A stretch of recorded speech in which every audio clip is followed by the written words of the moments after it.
Oh, hey, Jess. Hi, James. How's it going? Good. Good to be back for another episode of James and Jess's Half Hour. So good, isn't it? Yeah. So Yeah. I'm going to obviously have to quiz you about how well you are my friend. Yeah, pretty much. There's How no much do you pressure. know?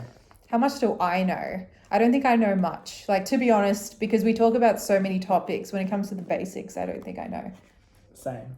Yeah. It's funny, isn't it? I don't think I actually know you that well. Nah, I don't think so. But when we talk about everything else, we connect. Yeah. We'll see. We'll see. But how was your week anyway? Yeah, let's talk about that. My week has been pretty much a whirlwind. Oh, a whirlwind. Why? Yeah. It's just been very quick. I feel like it's just flown by.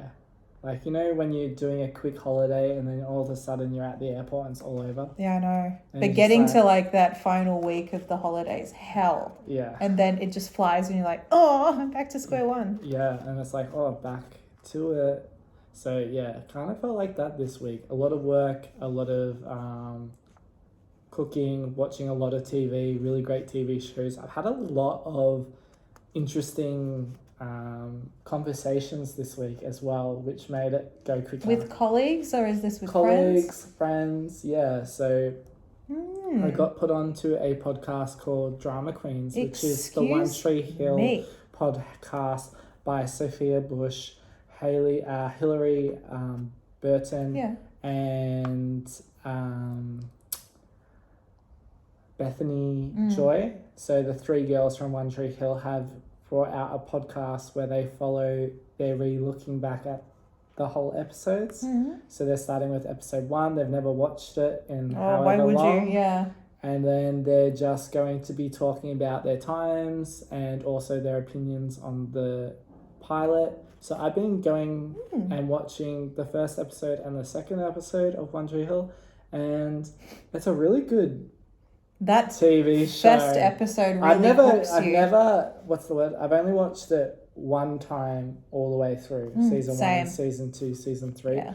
But it's actually really cool watching it and then listening to them talk after they've just watched it and about, you know, what the story meant to them, their times, like sharing insight on the steps. So how long does it go for? Like one episode, like an hour? Oh, the TV episodes? No, the podcast. It's about an hour and 10 minutes. I can imagine. So you'd just be flowing like with information. And it's 3 different perspectives, which is really cool. And it's also interesting talking the different perspectives on the characters. Is like Peyton is very much a badass. I love that name, Peyton. Also, Hillary was very much a badass at that age. She's like, I had so much confidence. She's like, I was telling people, you know, what I liked and what I didn't like and all that kind of stuff. She's like, I was very much already bringing kind of myself into the character. Yeah. And then obviously you had a different perspective where Sophia was saying that she playing, you know, the fun character and everything. She's like, it's very hard. It wasn't me. But she's like, it kind of made it like, she's like, I just acted like the real fun friend that I remember from college. That's what like I went to. And like, wait, who was this? Character. Sophia. Oh, okay. She's like, you know, I went to a Catholic school, like with all girls. So she's like, it was like very different to what the character encapsulated in the show. Yeah. Oh, she's my like, goodness. It was kind of a relief playing something outside of myself. Yeah, 100%. Yeah. Oh, that's so good, James. It's kind of like Rachel Bilson and... They've started their podcast. And it's actually... I've been meaning to listen. No, because there was I want to listen to that episode where... Because the chick that plays Marissa, what's her name? Misha Barton... was saying a lot of stuff that was happening on set and off set and all of that. And they were just like, our experience was completely different. But I think Ryan went on.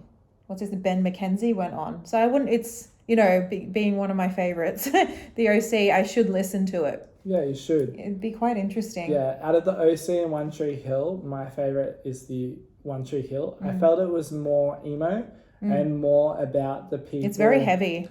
Yeah, and also about the people. Like, it was kind of interesting when they talked about it on the podcast, because in comparisons to the OC, the OC was very much the upper rich. That was the first one seeing something like that and being like, oh my goodness, sort of a thing. This is how people live. Yeah. And whereas One Tree Hill, I felt was more the town where people, you know, small town kind of vibe, and people under kind of just more, even though it's over the top and it's a soap opera. Two brothers thing, not getting along. And yeah. But also it's just kind of like, what I liked about it was like talking about people struggling in circumstances out of their control. Yeah. Like they didn't decide that's that their totally what it is. Was this guy. And that's what they said kind of makes the show so Shakespearean. Is just like... And then it went dramatic and dark, and then it pulled itself out. But it's just like kind of dealing with the fact that neither of them wanted to be, you know, in these circumstances. As, you know, Dan Scott's two sons, one a bastard, one accepted. Yeah. Competing on the basketball court in the opening episode for like pride and dignity. Yeah, it was the whole time they both realized, like, no spoilers right now, but it was literally like the two brothers then realized that this dickhead is the problem. Yeah. And then they came together. And it was kind of interesting because it was actually Bethany who spoke about that and about like the whole conflict of the first episode, and also Karen like going to Dan and being like, you know, it's already hard enough, like the person you've left behind and everything. And it's all these people who are dealing with the consequences of one person's actions. Yeah, and he's just not accepting. He was letting both down in the end. Yeah. One he had like on a pedestal. It was also interesting because he also said, because he's like, he's trying to take my girlfriend, and he's like, care about something more important. Yes.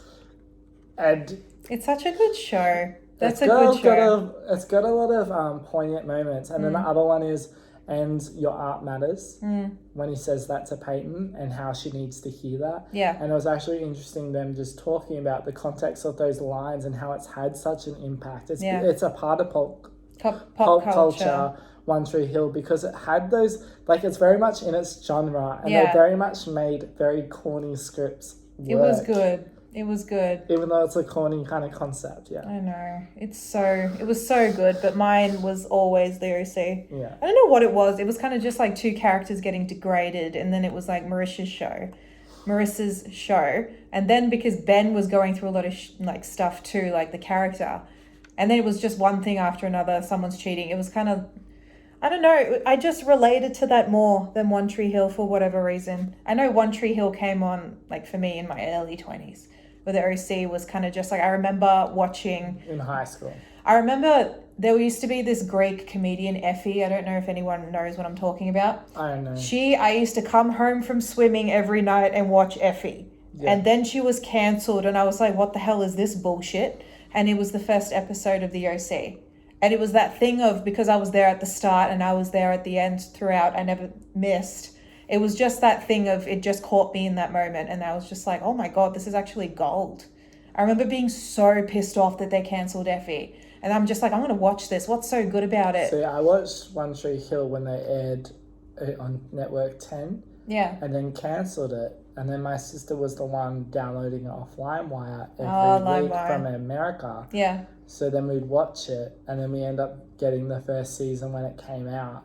And I just remember that relationship with your sibling. This is why, isn't it? Yeah. Watching it together and then experiencing, like what you're saying, like it's a regular part of your life. It becomes and then I remember the hype of the OC, and I was just like, no, I was here from day one, where people were coming in like, I don't know, halfway through it towards the end of season 1, and I was like, no, you don't understand because you missed this in the first episode. Yeah. I was that person at school. For me, it was more, I guess, because I'd experienced them both at similar times. Yeah.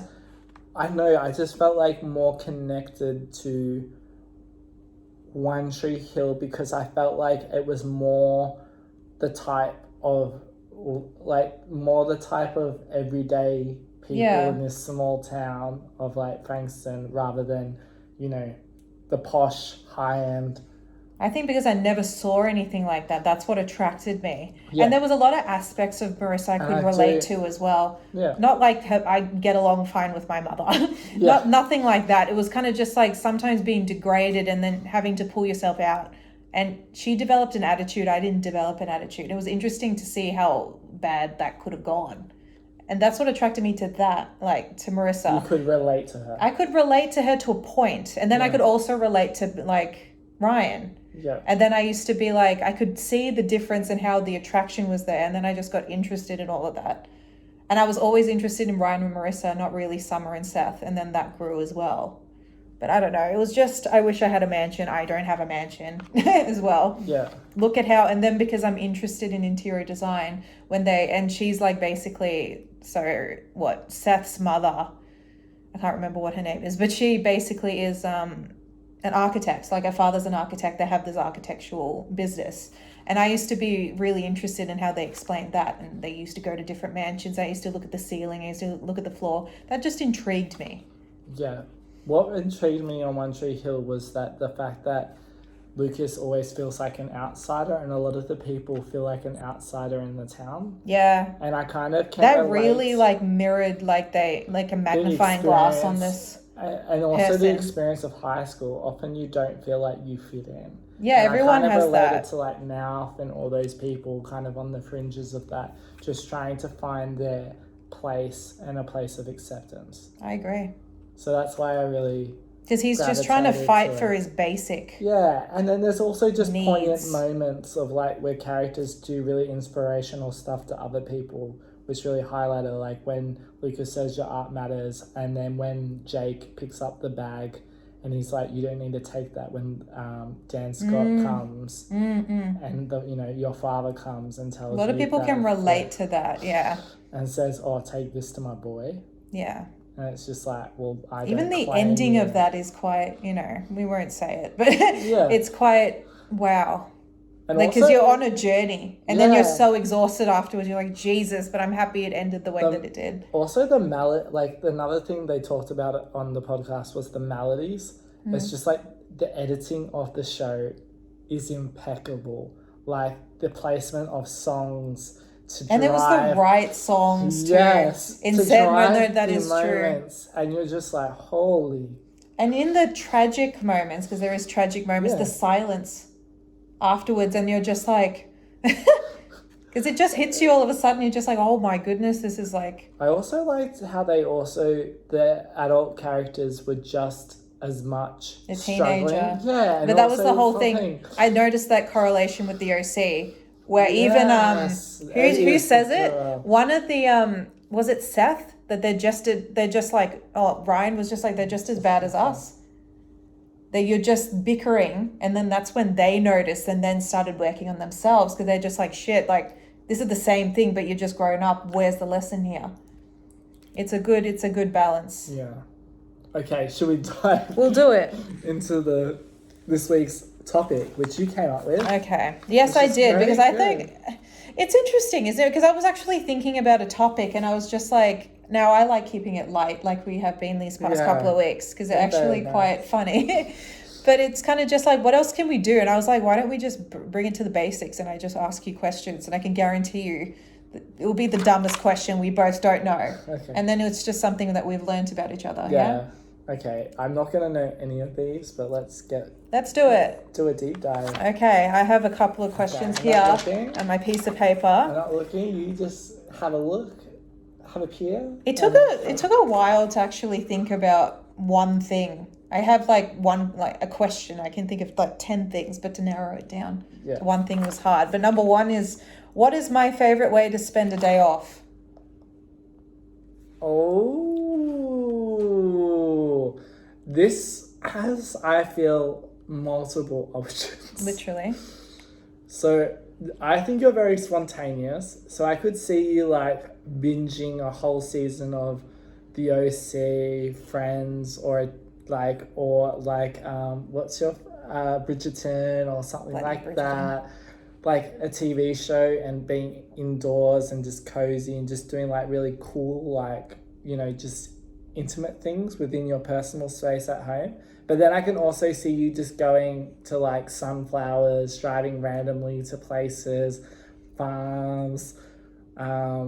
You've actually nailed it, because that's so true. I would love to be in a car, but at the same time. Yeah, and then going to gardens or outdoorsy kind of stuff. Just being out there, making decisions, getting donuts, you know, going like rainbow toasties or like just anything that's random, just in your car, traveling, having a good time, listening to music and just being by yourself, having a good time, or picking up a friend that you know needs some hangout time, because that's you very much as well. Depending on your mood, it's whether you want to be very introvert, it's a day just for me, or hey, I'll go see, you know, Loco, I'll go see thing and we'll just see what happens and see the vibe. That's kind of what I can picture you doing. It's a perfect tell answer. me that if I'm wrong. No, you're right.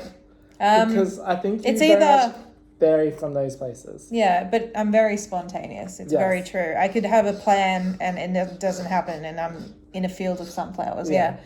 You got it. Okay, cool. You hit the nail on the head, as they say. Now, what's my question? Oh, about me? Okay, this one is for everyone who's been listening to the podcast. Way back, I think episode 1 or early day episodes, I went on a rant about my favourite yogurt flavours. Oh, yes, we all remember that one. Yeah, my goodness. Which they what got do you rid mean? of. You don't have it. And if they're listening right now, I will forgive you if you put them back in place. Okay. He's issued a complaint numerous times. Yeah. So, fill them in. Okay. What do you think are my favourite frozen yogurt flavours? And do you listen to me when I rant? Or do you just tune out? Oh my God, he's put me on the spot now. I would say now there's 2. Number 1 is charcoal chocolate. Yes, correct. And the second one is matcha mango. Correct. Yeah.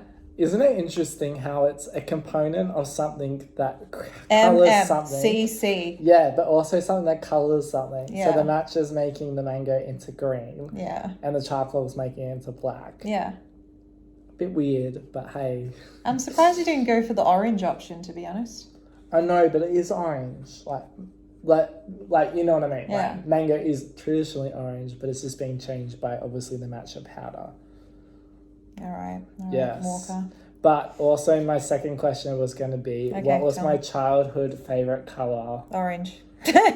And what do you think that symbolises to me? Because it's very the bloody interesting. kumquat tree. I know. But it's also obviously, interesting, like, how it's just like, I don't know. I often believe that, like, colours signify something that is important for you in this lifetime. And obviously orange is about compassion. It's also about harmony. Yeah. It's about a lot of different stuff. But it's also more like lively as well. That a lot of people don't go for. No. People like purple. Yeah. I hate purple. But I was just like, no. And I've always been... People do like it. I like the calm colours. What's your blue? So blue you tell me, James. I think blue is your favourite colour. Yeah, and green's my second. Because of that dress that you wore. Yeah, I was full on like, it needs to be a green dress. I don't care what it is. It needs to be green. Yeah. Yeah. But also the blue dress you wore for the... Oh, you remember? Yeah. Yeah. That's it. The valedictory. It was blue. I was just like, in order to represent and blue my favourite. is your... I think it's a good colour on you. Oh, like a thank royal you. Blue. That's my favourite colour. Yeah. Oh like, my God. Yeah, which is why James gave me 2 options about this blue couch. So let's show it's velvet. YouTube people. Velvet. And it was like a brown and there's blue. I'm just like hands down the blue because it looks better. Yeah. And I went with the blue in the end. I was just like, I'm not pressuring you, but I think you should pick the blue. It's actually interesting because my other good friend loves this colour too. Yeah. And it's like, oh, there you go. That's a common theme with my best friends. Who knows? I like it. I love blue. Okay. Oh, yeah. Go. What type of music am I into? Oh, I would say like R&B, but I feel like you're a mixture of everything because to be honest with you, it's Queen, it's whatever you're in the mood for. You're spontaneous in certain things. And like, obviously there's the classics like Michael Jackson, who had a massive influence. We talked about this on the thing, but you have like also those high school memories of songs and those moments with people, and they're on your playlist as well. But it's very much, I would say, nostalgia. memory and significant music that has had an impact on you that you've listened to and it's spoken to you. So some Lana Del Rey, some, oh my God, I'm having like a bit of a, like, but like artists that have spoken to you over time, Usher, like different moments in time. Right. That's what I would say. Am I wrong? I don't, you know what's funny? When I was like in my teens, I used to be into R&B. I'm not anymore. In the clubs, if I want to dance, it would be now it's called reggaeton. It's kind of like Latin music, yeah? Where back in the day when I wanted to dance, it's like Usher, you know. That's what I'm kind of because I've known you for ages, yeah. That's what I'm kind of memorying towards. Where now it's like I need a song with significance, like, you know, Aerosmith, you know, their famous song. I'm just like, I don't even know why I'm like into this. From Armageddon. From Armageddon, that one song. I don't want to miss a thing. Yeah. I don't want to miss a thing. All right. Yeah. Yeah, I do. That's a good answer. Though, that you are a bit emo like me though. Yeah, 100%. It's got to be a song with some emotion. Yeah. Or if it's upbeat, it's upbeat. Yeah. There's no balance. Yeah. Oh, well done, James. Smashing it out of the park. Okay, what about you? Okay. Can you... Oh, God. Tell me... Who do you think was the biggest, like, musical influences in my teenage years? Oh, my God. We kind of touched on it earlier tonight in the prelude. It's kind of like, I know when we started being friends, you were obsessed with 30 Seconds to Mars, The Kill. Yeah. And I was just like, fuck, this song is like the greatest song I've ever heard. I remember us being on the bus going somewhere. I was just like, James, thank you. Oh my goodness. Wait, I'm trying to like transport my... You're kind of on the money there where you're going through. So it's a genre of It's funny how that jumped in though. Yeah, that is pretty much on point. But what would you say is the genre that I've always gravitated towards, no matter what? It's that mellow... teenage angst sort of a thing, Yes, you're on it. Emo. Yeah, emo, teenage angst, sort of a I want an answer, give it to me sort of a thing. Where it's kind of like, that's kind of like The Kill. Oh my God, like... Jimmy. Jimmy Swift. Yeah. When it came on in your car. It's like all the One Tree Hill angst. I have all those songs on my phone. And then when we were like driving around, you're just like, oh, like Bittersweet Symphony. Like all those like songs that have made a difference. I don't know. I always can pull more with the angsty songs because I just feel like they're singing about a time. Silverchair, like they're singing about stuff. A moment. Like it's and one moment. Emotional moment. Yeah, an emotional moment that they've captured and put like a tune. Yeah. Yeah, that would be what I would say. Yeah. 30 Seconds to Mars, you kind of just touched on it. Then you basically just went into it. Teenage angst is me. Yeah, it's so you. It's so you. And it's me too. Angst.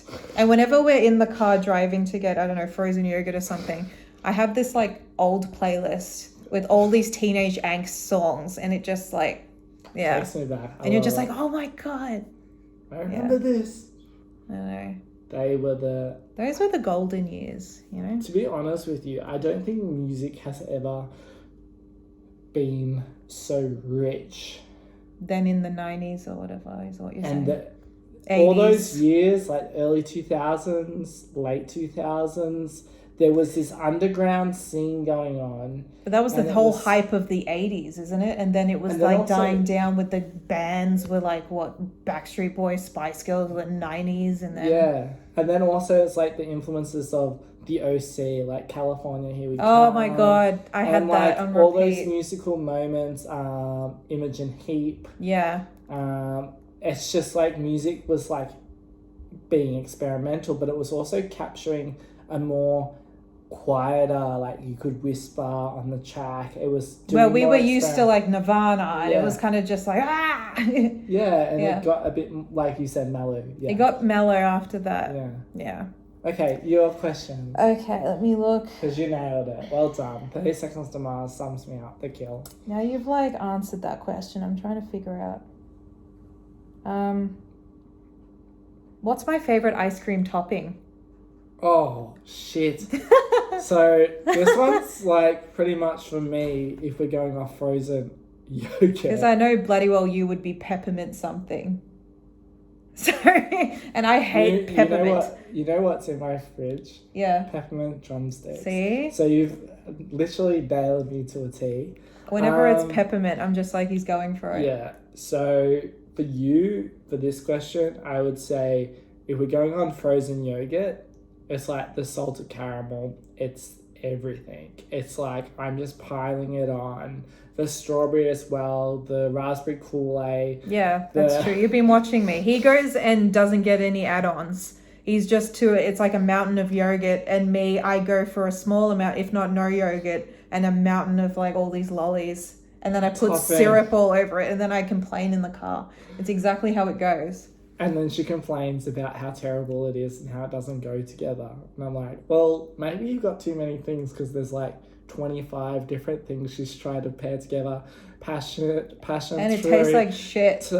Strawberries, worms, chocolate. With the different, I don't even stop with one syrup. I go for all the syrups. I'm like, that's the dumbest thing you could do, and I do it every time. And then I say to you, remember that time I said to you, try my mango and chocolate. They're out in the matcha. We had mango and chocolate. I remember, and I was like, this is amazing. And I'm like, it's the complement between two different things. The sweetness of the mango, which is sweet on a sweet kind of sour kind of like, you know, citrusy kind of thing, even though it's not a citrus. Not even a citrus. You know what I mean with that. And then you've obviously got chocolate, which is a rich kind of sweetness sitting on like a dry kind of place. And then I'm like, those two go together because it's the sweet and the sour. You know why I do the add-ons? Because if I could get like a whole bucket of like rainbow straps, I would. And then I get carried away. I'm like, well, and I go for each one. They always look at me. Those people always look at me, like the yogurt people. And I'm like, sorry, I've got like a problem. Yeah, so your favorite topping, I would say, is spontaneous, and every type of syrup you'll pull it onto it, and every type of lolly, fruit, or anything that's available. And I force it down my throat, yeah. And then you'll be like, oh, it's not the best. Yeah. But you try and then enjoy each single thing.